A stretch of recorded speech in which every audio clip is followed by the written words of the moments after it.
Everyone, welcome back to this channel. I am Diksha. So today we are going to talk about a new topic, that is tensions and conflicts. So as we are doing the end of bipolarity, this is the chapter we are continuing with. So this is the topic from this chapter only, tensions and conflicts. If we talk about tensions and conflicts, then what does this mean?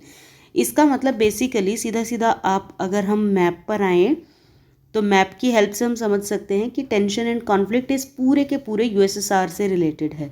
और we can say कि यहाँ पर basically problem क्या थी कि जितनी भी USSR से डिसइंटीग्रेट होने के बाद कंट्रीज़ बनी हैं वहाँ पर कुछ बहुत ज़्यादा पीसफुल या बहुत ज़्यादा अच्छी कंडीशंस नहीं थी।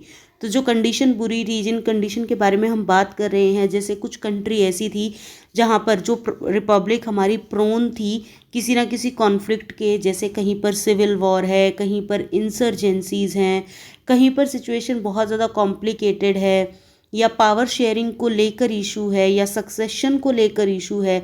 तो those kind of problems were there in these countries after their establishment, or we can say after the disintegration of USSR, right? So in this topic we are going to talk about those tensions and those conflicts in detail.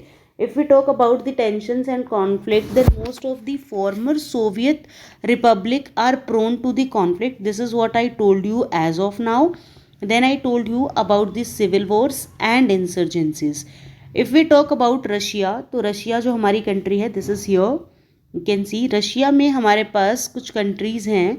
तो इस Russia की जो to Republic बनकर आई, Russia में to Republic हमारी बनकर आई, that is Chechnya and डेगिस्तान। Chechnya और डेगिस्तान में काफ़ी वायलेंट सक्सेशनिस्ट मूवमेंट हमने देखी, मतलब वॉयलेंस बहुत ज़्यादा इमर्ज होकर आ रही थी सक्सेशन के लिए कि who is going to hold the power of this area. So that was there.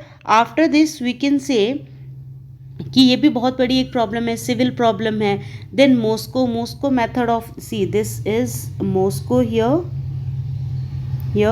So Moscow में भी प्रॉब्लम्स थी। Moscow method of dealing with the Chechen rebels and indiscriminate military bombing had led to many human right violation but fail to deter the aspirations for independence. तो Moscow जो है वो basically कुछ method यहाँ पर use करता है Chechen के साथ। चेचेनिया जो हमारी रिपब्लिक है उसके साथ काफ़ी सारे रिबेल को दबाने की कोशिश करता है और काफ़ी सारे इनडिस्क्रिमिनेटेड मिलिट्री बॉम्बिंग करता है, बट वो उसको सक्सेसफुल नहीं कर पाता है।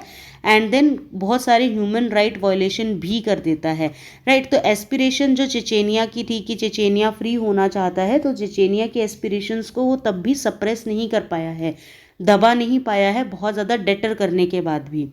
Clear. Apart from this we can say कि अब जैसे रशिया के आसपास की कंट्रीज़ या रशिया की ही रिपब्लिक की हमने यहाँ पर बात की है, इसके बाद अगर हम अपने सेंट्रल एशिया पर आएँ तो हमारे यहाँ पर जो तजाकिस्तान है सेंट्रल एशिया में, वहाँ पर भी हमें काफ़ी सारे प्रॉब्लम्स देखने को मिलती हैं। You can see here in this map Tajikistan, here this is Tajikistan. So Tajikistan ने सिविल वॉर देखा, एंड जो सिविल वॉर इनका था ये करीब करीब 10 साल तक रहा। 1991 में आपका यूएसएसआर डिसइंटीग्रेट हुआ, उसके बाद ये 2001 तक एग्जिस्ट करता है, मतलब करीब करीब 10 साल आपका जो सिविल वॉर है वो एग्जिस्ट करता है तजाकिस्तान में। और ये पूरा का पूरा जितना भी रीजन है ये काफ़ी ज़्यादा कॉन्फ्लिक्ट से भरा हुआ रीजन था। आफ्टर दिस ऐसा नहीं है कि हर एक कंट्री बहुत पीसफुल मैनर में है या कुछ ही कंट्रीज़ में ये प्रॉब्लम्स हैं। Most of the countries were facing these such kind of problems. So here Azerbaijan अगर हम यहाँ पर बोले तो यहाँ पर भी हमने काफ़ी ज़्यादा प्रॉब्लम्स देखी। नेगोर्नो और कराबाग के बीच में कुछ लोकल जो अर्मेनियंस थे, Armenia you can see here, Armenian जो है ये यहाँ पर अज़रबैजान के साइड में ही है।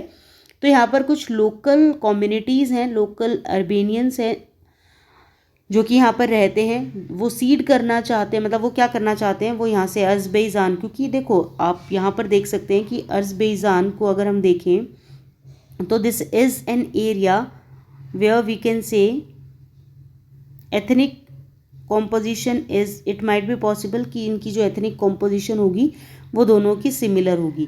तो एथनिक कॉम्पोजिशन सिमिलर होने की वजह से यहाँ पर जो अर्मेनियन पीपल रहते थे वो चाहते थे कि हम अपनी कंट्री में चले जाएं और जो हमारे यहाँ पर कुछ लैंड, कुछ हिस्सा हमारे हिस्से में यहाँ पर है, हम उसको भी कहाँ पर मर्ज कर दे, अर्मेनिया में मर्ज कर दे, राइट। तो that was there thought process. अब ये थॉट प्रोसेस होने की वजह से जो अज़रबैजान है, ऑब्वियस है कि वो प्रॉब्लम क्रिएट करेंगे, वो बोलेंगे कि दिस इज़ द प्रॉब्लम। तो उसी चीज़ को लेकर यहाँ पर सिविल वॉर जैसी सिचुएशन क्रिएट होती है। और सिविल वॉर जैसी सिचुएशन क्रिएट होने के बाद हम देखते हैं कि जो ये जॉर्जिया है, जॉर्जिया में भी प्रॉब्लम्स आती है। Georgia you can see here only this Georgia. इस जॉर्जिया में भी हम काफ़ी सारी प्रॉब्लम देखते हैं, जैसे the demand for independence has came from 2 province resulting in a civil war. तो जॉर्जिया में भी कुछ 2 प्रोविंस ऐसे हैं, 2 एरिया ऐसे हैं जहाँ से डिमांड आ रही है इंडिपेंडेंस की, और जिसके चलते यहाँ पर भी सिविल वॉर होता है। एंड ये जितनी भी मूवमेंट्स हैं, जैसे यूक्रेन, आपका इधर एरिया है यूक्रेन, कजाकिस्तान, इन सब में काफ़ी ज़्यादा प्रॉब्लम हमें देखने को मिलती है। Ukraine is here, right. तो ये यहाँ पर भी हमें काफ़ी सारी प्रॉब्लम्स देखने को मिल रही हैं, जॉर्जिया में देखने को मिल रही हैं। कुछ ऐसी कंट्रीज़ हैं जहाँ पर वाटर को लेकर डिस्प्यूट है, जैसे आप इस मैप में ही देख सकते हैं कि ये वोल्गा रिवर है, इसके वाटर को लेकर भी कंट्रीज़ के बीच में डिस्प्यूट है। ऑब्वियस है, जैसे हमारे यहाँ पर इंडिया में हम देखते हैं कि बहुत सारे स्टेट्स के बीच में, जैसे फॉर इंस्टेंस हरियाणा और पंजाब का आप एग्जांपल ले सकते हैं, तो we are having Sutlej Yamuna link, तो उस पर भी सतलुज एंड यमुना वाटर पे डिस्प्यूट है दोनों स्टेट्स के बीच में। तो same is the situation here also कि यहाँ पर कंट्रीज़ के बीच में डिस्प्यूट है रिवर के वाटर को डिस्ट्रीब्यूशन के लिए, राइट। तो that was the problem. After this ये जितनी भी प्रॉब्लम्स हैं, जैसे कहीं पर सिविल वॉर हो रहा है, कहीं पर हम देख रहे हैं वाटर डिस्प्यूट है, कहीं पर हम देख रहे हैं कि 2 एथनिक ग्रुप्स आपस में लड़ रहे हैं, कहीं पर हम देख रहे हैं कि सीड करना चाहते हैं अपनी कंट्री को, दूसरी कंट्री का हिस्सा बनना चाहते हैं। तो these kind of problems were there in erstwhile USSR. जो हमारा इरस्टवाइल यूएसएसआर है, इसमें हमने ये बहुत सारी प्रॉब्लम्स देखी इस पूरे के पूरे यूएसएसआर में, राइट। तो दैट वाज द प्रॉब्लम। अब ये सारी की सारी प्रॉब्लम्स जो हैं, ये ऑब्वियस है कि ऑर्डिनरी सिटीज़न के लिए, एक साधारण व्यक्ति के लिए जीवन को बहुत आसान नहीं बनाएंगी। तो there will be instability, there will be difficulty in the life of the ordinary citizen. Instability भी रहेगी और डिफ़िकल्टी भी रहेगी लाइफ में, क्लियर। तो दैट वाज देयर डिफ़िकल्टी यहाँ पर मिलती है, और political instability as well as social instability भी हमें देखने को मिलती है ऑर्डिनरी सिटीजन्स के लिए। So that was happening over there. After this we can say जो हमारे सेंट्रल एशियन रिपब्लिक्स हैं, इन एरियाज़ में, see you can see here with the help of this map, central Asian republics जो आपकी है ना, यहाँ पर बहुत रिसोर्सेज होते हैं। रिसोर्सेज कैसे? हाइड्रोकार्बन रिसोर्सेज, मतलब जो एनर्जी प्रोड्यूस करते हैं, राइट। तो एनर्जी प्रोड्यूसिंग रिसोर्सेज है, नेचुरली अवेलेबल है, तो ऑब्वियस है कि इस एरिया पर हर किसी की नज़र रहेगी। क्यों? बिकॉज यहाँ से इकोनॉमिक बेनिफिट हर किसी को मिलेगा। तो इकोनॉमिक बेनिफिट और we can say monetary benefit यहाँ पर मिलेगा।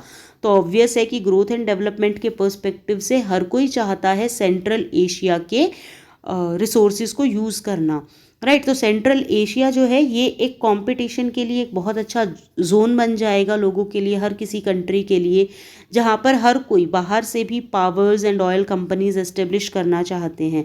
जैसा कि मैंने आपको प्रीवियस वीडियो में भी बताया था, इफ़ यू रिमेंबर, कि जो सेंट्रल एशियन कंट्रीज़ हैं वहाँ पर रेंट भी एक तरह का सोर्स ऑफ इनकम उनके लिए बनता है, क्योंकि वो पाइपलाइंस बनाते हैं अपने एरिया से, पाइपलाइंस को क्रॉस करने देते हैं अक्रॉस द कंट्रीज़, राइट। तो वहाँ से उनको रेंट भी मिलता है, और प्लस जो इनके पास नेचुरल रिसोर्सेज हैं उनके लिए तो इनकी इम्पॉर्टेंस बढ़ ही जाती है इंटरनेशनल पॉलिटिक्स में या इंटरनेशनल रिलेशंस में, क्लियर। तो अब जितनी भी ऑयल कंपनीज़ हैं, जितने भी पावर्स हैं जो इनके पास हब है, उसके लिए अब चाइना, रशिया, अफ़गानिस्तान, पाकिस्तान, हर कोई इन पर नज़र रखे हुए है, हर कोई इनके पास रहना चाहता है।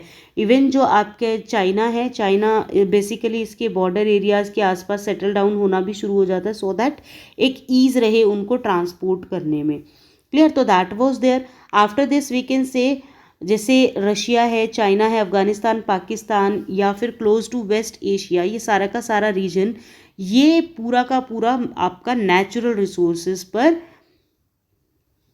काफ़ी अच्छी पकड़ बनाए हुए हैं, और वी कैन से कि नेचुरल रिसोर्सेज यहाँ पर बहुत ज़्यादा इनॉर्मस अमाउंट में होते हैं। आफ्टर 11 सितंबर 2021, यहाँ पर एक डेट आपकी रिमार्केबल है, 11 सितंबर 2021, 11 सितंबर 2001. So this 2001 is a remarkable date. Why? क्योंकि इसके बाद जो यूएस है वो भी चाहता है कि इन सब रीजन्स में, जो आपके सेंट्रल एशियन रीजन्स हैं या वेस्ट एशिया है, उस रीजन में यूएस अपने मिलिट्री बेस बना ले. यूएस अपने मिलिट्री बेस क्यों बना रहा है? क्योंकि उसको बेसिकली एक ऐसी चीज़ चाहिए, एक ऐसा एरिया चाहिए जहाँ पर वो अपने मिलिट्री बेस को बना सके, because it was in continuation or it was in the process of invading Iraq at that time. Clear? तो इराक पे इन्वेजन के टाइम पर ये सब हो रहा है. इराक और अफगानिस्तान में जो वॉर हुए थे उस टाइम पर एरोप्लेन्स को इन पूरी टेरिटरीज़ के ऊपर से जाने दिया जाए, क्रॉस करने दिया जाए. तो उस परमिशन के लिए भी या उस तरीके से यूएस चाहता है. यूएस की अपनी एक आइडियोलॉजी है कि हमें एयर फ्लाई भी करने के लिए रास्ता दिया जाए, प्लस हमें मिलिट्री बेस भी बनाने दिया जाए इन कंट्रीज़ में. Clear? During the Wars in Afghanistan and Iraq, ये उस टाइम की बात है. आफ्टर दिस हाउएवर जो रशिया है वो परसीव करता है इन सब स्टेट्स को. Russia again it's very important. Russia क्या कर रहा है यहाँ पर? रशिया परसीव कर रहा है कुछ स्टेट्स को जैसे नियर अब्रॉड है and believes that they should be under Russian influence. अब ये चाहता है कि ये जितने भी आसपास की कंट्रीज़ हैं ये सब रशिया के इन्फ्लुएंस के अंडर रहें. चाइना बहुत ज़्यादा इंटरेस्ट दिखाता है ऑयल रिसोर्सेज में. यहाँ की कंट्रीज़ के ऑयल रिसोर्सेज में चाइना बहुत अच्छा इंटरेस्ट दिखाता है. चाइना अभी मैंने आपको बताया कि सेटल डाउन करना शुरू कर देता है इनके बॉर्डर पर ही, सो दैट उसको ईज़ रहे बॉर्डर्स के पास ट्रेड करने के लिए और बॉर्डर्स पर इजीली मूव करने के लिए. क्लियर? तो चाइना यहाँ पर सेटल डाउन होना शुरू हो जाता है. देन वी कैन से कुछ ईस्ट यूरोपियन कंट्रीज़ भी थी जहाँ पर प्रॉब्लम हमने देखी. राइट? तो ईस्ट यूरोपियन कंट्रीज़ जैसे आपकी चेकोस्लोवाकिया है. चेकोस्लोवाकिया में बेसिकली क्या था कि चेकोस्लोवाकिया आपकी एक रिपब्लिक है. इस चेकोस्लोवाकिया में दो अलग अलग कम्युनिटी रहती हैं, या हम कह सकते हैं दो अलग अलग पार्ट हैं इस कंट्री के, और उस कंट्री के पार्ट में दोनों ही ग्रुप्स अलग अलग आइडियोलॉजी से इन्फ्लुएंस्ड हैं. तो इन दोनों के बीच में कहीं ना कहीं कॉन्फ्लिक्ट आते हैं और we can say ideological conflicts were there. तो उस आइडियोलॉजिकल कॉन्फ्लिक्ट के चलते पीसफुली चेकोस्लोवाकिया दो पार्ट्स में डिवाइड हो जाती है. दैट इज़ वन इज़ चेक Republic and second one is Slovakia और स्लोवाक्स, वी कैन से स्लोवाक्स. राइट? तो यहाँ पर भी कुछ हमने देखा कि प्रॉब्लम्स आई, लेकिन इन प्रॉब्लम्स के चलते इन लोगों ने क्या किया? पीसफुल स्प्लिट करने का म्यूचुअल डिसीजन लिया, और म्यूचुअल डिसीजन लेने के बाद इन लोगों ने आपस में एक दूसरे को इंडिपेंडेंट डिक्लेयर किया. क्लियर? तो that was related to their own mutual interest, और we can say mutual decision was there. After this we can say और भी हमें बहुत ज़्यादा सीवियर कॉन्फ्लिक्ट देखने को मिलते हैं, जैसे बल्कान है. बल्कान रीजन में आपको बल्कान रिपब्लिक्स ऑफ यूगोस्लाविया, यहाँ पर भी आपको कुछ मेजर, कुछ सीरियस और सीवियर कन्फ्लिक्ट देखने को मिलते हैं. Then we can say after 1991 is very remarkable year, is a very remarkable और we can say very very important year in your world politics. तो आपकी जो इंटरनेशनल पॉलिटिक्स है इसमें 1991 बहुत सारे मेजर चेंजेस लेकर आता है. So that is why it is very important. It broke apart with several province, like अब जो आपका ये यूगोस्लाविया है, Yugoslavia Republic, Balkan Republic of Yugoslavia, ये कुछ प्रोविंस में डिवाइड हो जाती है, जैसे क्रोएटिया, स्लोवेनिया एंड बोस्निया. इन सब में ये अपने अपने अलग अलग एरियाज़ को डिक्लेयर कर देते हैं that we are free now onwards. Clear? तो यहाँ पर भी इंडिपेंडेंस वॉर चल रहा है. Then ethnic Serbs oppose this. अब जितने भी एथनिक सर्ब जो वहाँ पर रह रहे थे, एथनिक ग्रुप थे जो कि नेटिव पीपल थे वहाँ के, वो इन सब चीज़ों को ओपोज कर रहे हैं और काफ़ी बड़ा मासेकर होता है नॉन सर्ब और बोस्नियंस के बीच में. तो यहाँ पर नाटो जो कि हमारी यूएस की एक ऑर्गेनाइजेशन है, नाटो इंटरवीन करती है. Intervene and the bombing of Yugoslavia followed the inter ethnic civil war. Right? तो यहाँ पर सिविल वॉर फिर से होता है. तो हम क्या कह सकते हैं ऑल इन ऑल कि हमारा जो यूएसएसआर डिसइंटीग्रेट हुआ है, उस डिसइंटीग्रेशन की कॉस्ट बहुत हैवी पे की गई है by the countries. And countries बहुत सारी ऐसी भी हैं जो कि कोल्ड वॉर के एंड के बाद भी उस कोस्ट को पे कर रही हैं। क्लियर? जहाँ पर हम सिविल वॉर देख रहे हैं, रिवर वाटर डिस्प्यूट देख रहे हैं, एथनिक कॉम्पोजिशन के जो कॉन्फ्लिक्ट्स देख रहे हैं, इंस्टेबिलिटी देख रहे हैं ऑर्डिनरी पीपल की, और लोगों को जो डिफ़िकल्टी हो रही है आसपास के एरिया में रहने की, तो वो सब हम देख रहे हैं। तो that is what this topic is about, tensions and conflicts, कि किस तरह के टसल हैं, किस तरह की टेंशन्स हैं इन एरियाज़ में और कैसे कॉन्फ्लिक्ट हैं। राइट, तो that was there in this particular topic. आपको जब क्वेश्चन आता है टेंशन और कॉन्फ्लिक्ट अगर आपको डिस्कस करनी है एंड ऑफ बाइपोलैरिटी के चैप्टर से आपके पास ये क्वेश्चन आता है, तो you need not to go through each and everything, you just know the idea. आपको आइडिया पता होना चाहिए कि किस कंट्री में किस तरह की प्रॉब्लम्स थी, and you can frame answers by your own. आप अपने आंसर्स जब फ्रेम करेंगे तो आप टेंशन एंड कॉन्फ्लिक्ट के टाइम पर कुछ एग्जाम्पल देंगे कुछ कंट्रीज़ के। For instance civil war in Tajikistan and that continued for 10 years, और वी कैन से टिल 2001। इस तरह के आप एग्जाम्पल्स देते हुए आंसर फ्रेमिंग करेंगे। Right, so this is what you have to do. So need not to go in to that depth, आपको बहुत ज़्यादा डिटेलिंग में नहीं जाना है, आपको चीज़ों को ओवरव्यू करना है and then you have to learn the things accordingly. So the last topic we are left with from this chapter, that is India and post-communist countries. We will be discussing that in our upcoming video. Thanks for watching. Stay tuned.